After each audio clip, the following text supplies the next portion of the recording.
कहते हैं कि तत्क्षेत्रम, वह जो क्षेत्र है, जैसा है, जिन विकारों वाला है और जिस कारण से हुआ है, तथा वह क्षेत्र भी जो और जिस प्रभाव वाला हुआ है, वह सब संक्षेप में तो मुझसे सुन।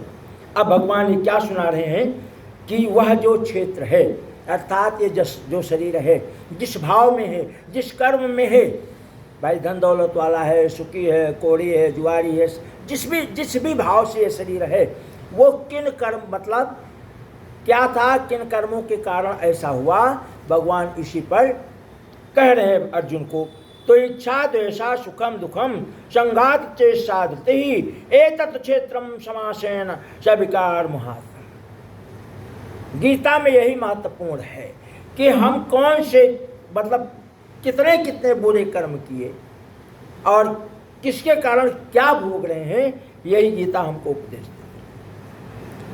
इसलिए हमको कभी, अब भगवान यहाँ कहते हैं कि भाई इच्छा द्वेष सुख दुख स्थूल देह का पिंड चेतना धृति, इस प्रकार विकार से रहित है ना, वह क्षेत्र संक्षेप में कहा गया है।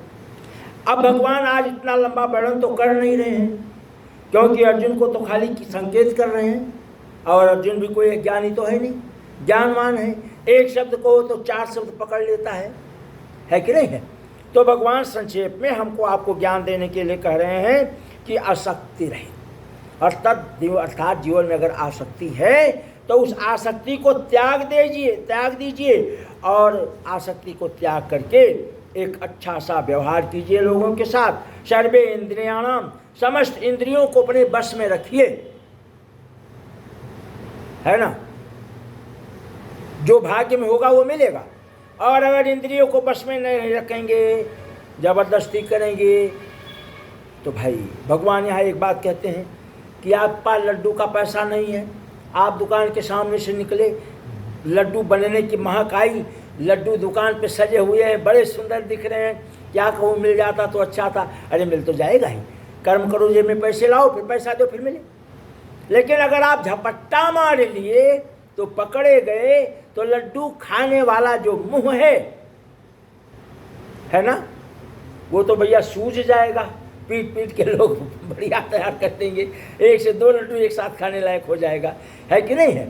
तो वहाँ भगवान कहते हैं, ज्ञानी जन कहते हैं कि अपने इंद्रियों को, सर्वे इंद्रियों को बस में करो, और अगर नहीं माने ना तो कहीं मैदान में बैठ जाओ, उठा लो मिट्टी और बना ले लड्डू और लगो ठूसने कि ले, तेरा मन लड्डू खाने के लिए कह रहा है, ले खा, ये भी तो लड्डू ही है। बस धीरे धीरे अपने आप, अर्थात हमको खुद को, अपने को दंड देना चाहिए।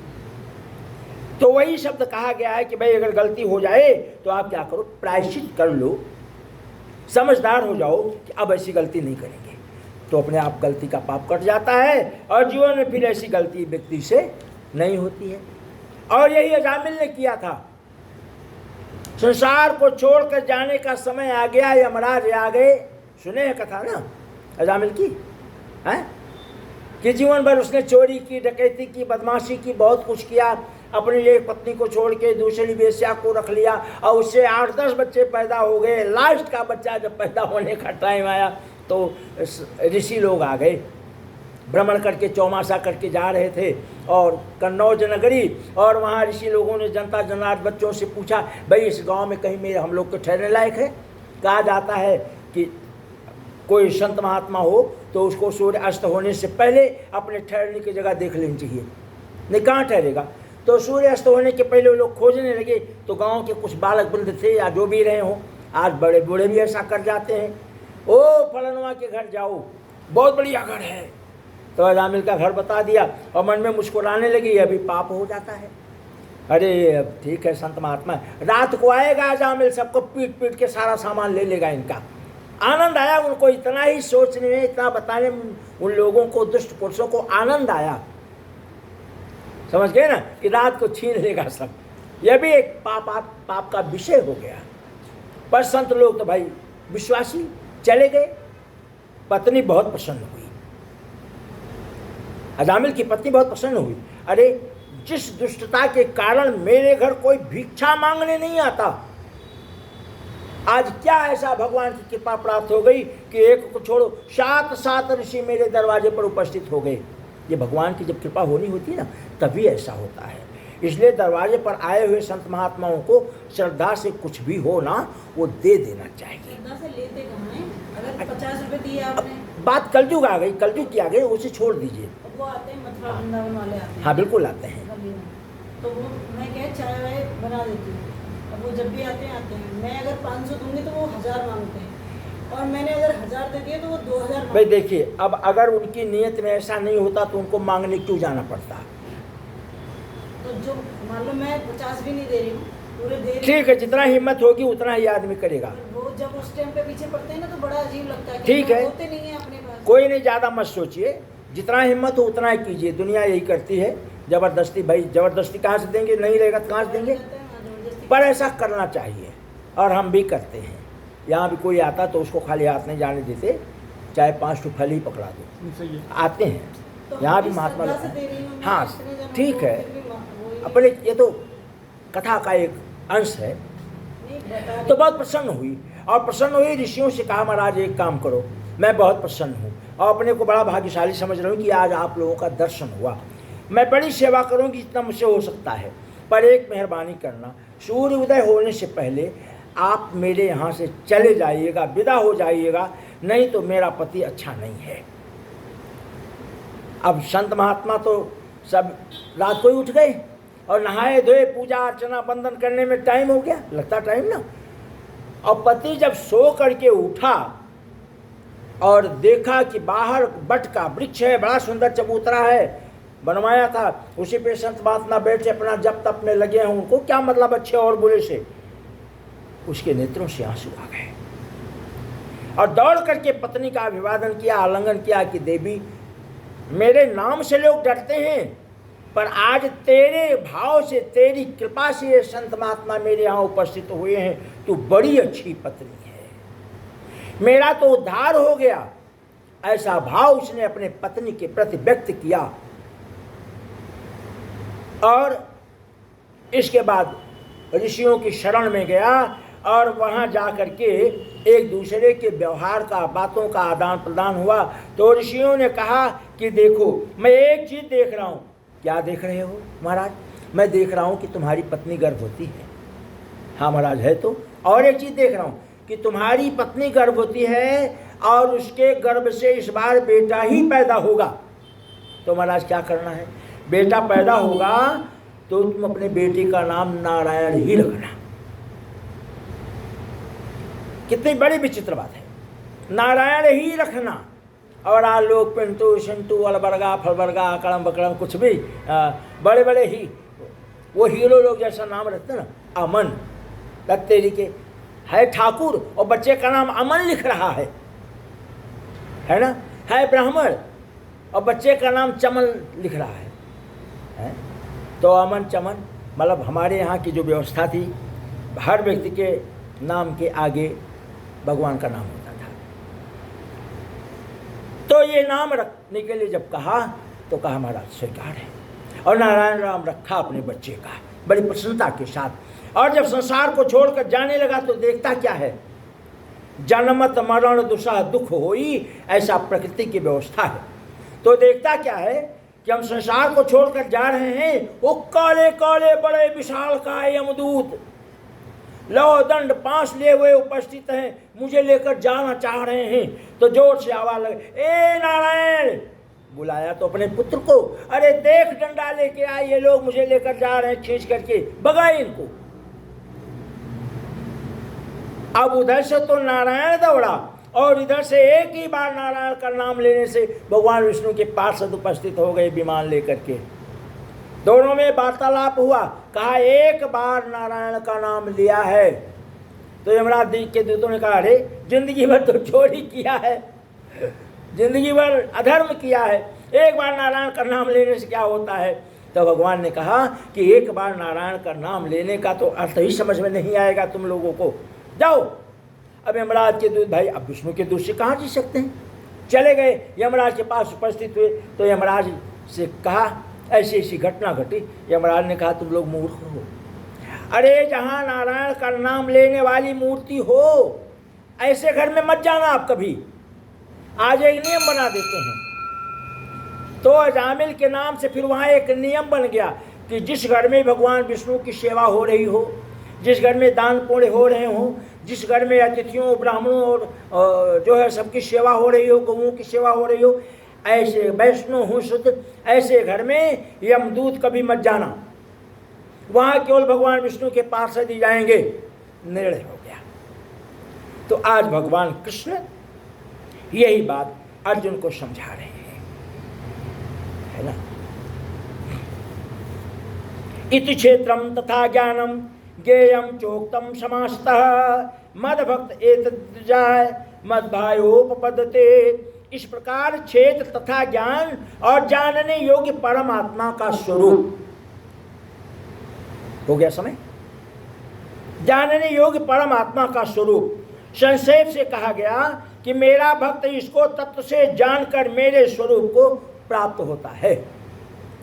अर्थात भगवान कहते हैं, और सही भी है, आप देखिए भगवत भक्ति करने वाले लोगों को अगर ध्यान से देखिए ना, तो वो कंगाल हों अगर, तो भी उनके माथे की चमक जरा देखिए, अगर उनका भाव अच्छा है तो। और दिखावे वाली भगवत भक्ति है, माला कर रही है मैया, और फ्रिज की आवाज़ सुनी कि फ्रिज खोला, माला छोड़ के देखने लगी, राधे राधे, बहू क्या निकाल रही है कि नहीं है। तो एक भगवान एक आशय भक्ति हैं, हो गया, ये पूरा हो गया। पुरुषः प्रकृति सितो ही भुक्ते प्रकृति जान गुणान। भगवान एक बात कहते हैं कि पहले क्या था, बहुत पुरानी बात है, कि जंगल होता था, आज भी जंगल तो है, जंगल होता था, पर उस जंगल में लोग जा करके जब चौथापन आ जाता था तो केवल जनता जनार्दन ही नहीं, राजा महाराजा भी जा करके जब तब भगवान का कीर्तन भजन करते थे। ऐसी व्यवस्था थी। तब चोर उचक्कों का भय नहीं होता था। आज हमको आपको चोर उचक्कों का भय हो गया, जंगल रह भी नहीं गया। तो आज अपने को जंगल में कैसे ले जाएं कि अब हम जंगल में हैं, समझ गए ना। ऐसा भाव बना करके बैठ जाना चाहिए दरवाजे के बाहर, मतलब अपने घर में ऐसा भाव रखे कि अगर बहू बेटा हमको कुछ बना कर दे देंगे तो हम खा लेंगे, ठीक है, मांगेंगे नहीं। क्यों, आप अगर जंगल में होते तो बहू बेटा कहाँ रहते, आप समझ गए ना। तो जंगल के भाव को ले करके मांगेंगे नहीं। ये सुबह देंगे तो ठीक है, शाम को देंगे तो ठीक, देंगे तो है ही, आज नहीं तो कल तो दर्द आएगा। और आदमी ऐसा कहा जाता है कि महीनों भर बिना खाए पिए रह सकता है, तो मर तो जाएंगे नहीं, 2 दिन में देंगे खाने के लिए। पर भगवत भक्ति में हम लगे रहें। और क्या करें, कोई कैसे जा रहा है, कोई अर्धनग्न बन के घर में से जा रहा है कि पूरा वस्त्र पहन के जा रहा है, कोई बिना बताए जा रहा है कि बिना बता करके जा रहा है। जैसे भी जो भी घर की परिस्थिति परिवार वाले करें, हमको उसमें दखल देना नहीं चाहिए। आज का वनवास ऐसा हो गया, और यही वनवास स्वीकार करके आप अपने घर में बैठे रहिए, किसी को कुछ बोलिए नहीं। ऐसा समझिए कि अब हम वन में चले गए हैं, हम किसी को क्या बोलें, कैसे बोलें। हमने तो देखा नहीं कि हमारी बहू कहाँ जा रही, बेटी कहाँ जा रही, पत्नी कहाँ जा रही, फलाने कहाँ जा रहे, धमाके कहाँ जा रहे हैं, क्या खा रहे हैं, क्या पी रहे हैं, सुख में है कि दुख में है, नहीं। और पर भगवत भक्ति नहीं छोड़े तो भगवान की ऐसी कृपा होगी कि व्यक्ति को वनवास का जो भाव है वो लेकर के जीवन जिएगा। तो बाढ़ है पूत पिता के धर्म, और बेटी बाढ़ है अपने कर्म। माता पिता जो धर्म करते हैं वो उनके बच्चों को मिलता है। और बेटी अगर अच्छे विचारों की तो दुनिया में घूम के आएगी, नाम करके आएगी। गंदे विचारों की तो 7 ताले में बंद कर दो तो अपने दुपट्टे का प्रयोग करके अपना नाम बदनाम करेगी, समझ गए ना। तो इसलिए भगवत भक्ति में लीन रहना चाहिए, किसी पर कोई दबाव नहीं डालना चाहिए। ऐसा समझो कि अब मैं वन में चला गया। ऐसा यो वेति पुरुषम प्रकृतिम च गुणैषः सर्वथा वर्तमानोपि नासा भूयो विजायते। इस प्रकार पुरुष को और गुणों के सहित प्रकृति को जो मनुष्य तत्व से जान लेता है वह सब प्रकार से कर्तव्य कर्म करता हुआ भी और फिर जन्म, समझ गए ना। अर्थात घर में रह के भी जो व्यक्ति चाहे स्त्री हो चाहे पुरुष हो तत्व को समझ लेता है वह फिर भूलोक में जन्म नहीं लेता, ये शास्त्र कहते हैं। और भगवान किस अर्जुन से ही कह रहे हैं, ध्यानेनात्मनि पश्यन्ति केचिदात्मनात्मना अन्ये सांख्येन योगेन कर्म योगेन चापरे। उस परमात्मा को कितने ही मनुष्य तो शुद्ध हुए सूक्ष्म बुद्धि से ध्यान के द्वारा हृदय में देखते हैं, अन्य कितने ज्ञान योग के द्वारा, दूसरे कितने कर्म योग के द्वारा देखते हैं, अर्थात प्राप्त करते हैं। भगवान कहते हैं कि ये जगत के मनुष्यों, हे अर्जुन, यावन मात्र जितने भी स्थावर जंगम प्राणी उत्पन्न होते हैं उन सब को तू क्षेत्र और क्षेत्रज्ञ के संयोग से उत्पन्न हुआ समझ। अर्थात सारी सृष्टि मेरी है और मैं सारी सृष्टि में समाया हुआ हूँ, ऐसा भगवान केशव अर्जुन से कहते हैं। यथा सर्वगतम चौमेयाद आकाशम नोपलित। भगवान कहते हैं कि जिस प्रकार से सर्वत्र व्याप्त आकाश सूक्ष्म होने के कारण लिप्त नहीं होता है। भगवान की क्रिया क्या है? धूप होती है तो सबको लगता है, वो चाहे राजा हो चाहे महाराजा हो, अमीर हो गरीब हो, ज्ञानी हो अज्ञानी हो, पागल हो अच्छा हो। बरसात होता है सबके लिए होता है, छाया होती सबके लिए होती, अर्थात रात दिन सबके लिए होता है। भगवान किसी के साथ दो भाव नहीं करता है। मनुष्य को वैसा ही जीवन लेकर के, अपने शरीर को लेकर के वैसा ही भाव लेकर के जीवन जीना चाहिए। ये नहीं कि छोटा बेटा तो ऐसा है, बड़ा बेटा तो ऐसा है, मेरी पत्नी ऐसी है तो दूसरे की पत्नी ऐसी है, बिटिया ऐसी है तो बेटा वैसा नहीं। सबको एक भाव लेकर के जीवन जीना चाहिए, सबके साथ प्रेम का व्यवहार बराबर करना चाहिए, सबके कल्याण के बारे में अच्छा सोचना चाहिए। यही बात भगवान कहते हैं। इस प्रकार क्षेत्र क्षेत्रज्ञ यो रे वन मंत्र है ज्ञान चक्षुषाम भूत प्रतिमोक्षम चाहे विद्यांते परम। इस प्रकार क्षेत्र और क्षेत्रज्ञ के भेद को तथा कार्य सहित प्रकृति से मुक्त होने को जो पुरुष ज्ञानेंद्रियों द्वारा तत्व से जानते हैं वे महात्मा जन परम ब्रह्म परमात्मा को प्राप्त होते हैं।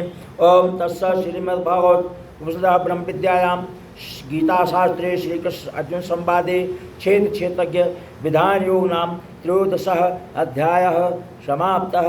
बोलिए श्री कृष्णचंद्र भगवान की जय।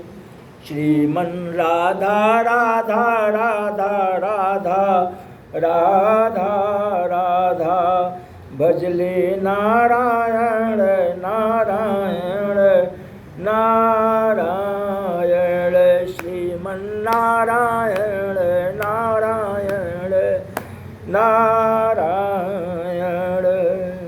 अथ चतुर्दशो अध्यायः श्री भगवान उवाच। बोलिए श्री कृष्णचंद्र भगवान की। आरती हो जाए भगवान की। अरे 14, 15, 16, 17, 18 4 और है टाइम? आपके पास टाइम है ना? हाँ तो और ले लीजिए, एक अध्याय और ले लीजिए भाई। अगर सबके पास टाइम है, 2 कल हो जाएंगे, 2 परसों। हाँ 2 कल होगा, 2 परसों होगा। हाँ तो हो गया ना भाई। अगर सबके पास टाइम हो तो हमें क्या तकलीफ? नहीं 2 रह गए ना, बस 4 रह गए। हाँ बस 4 ही रह गए। बोलिए श्री कृष्ण भगवान की जय।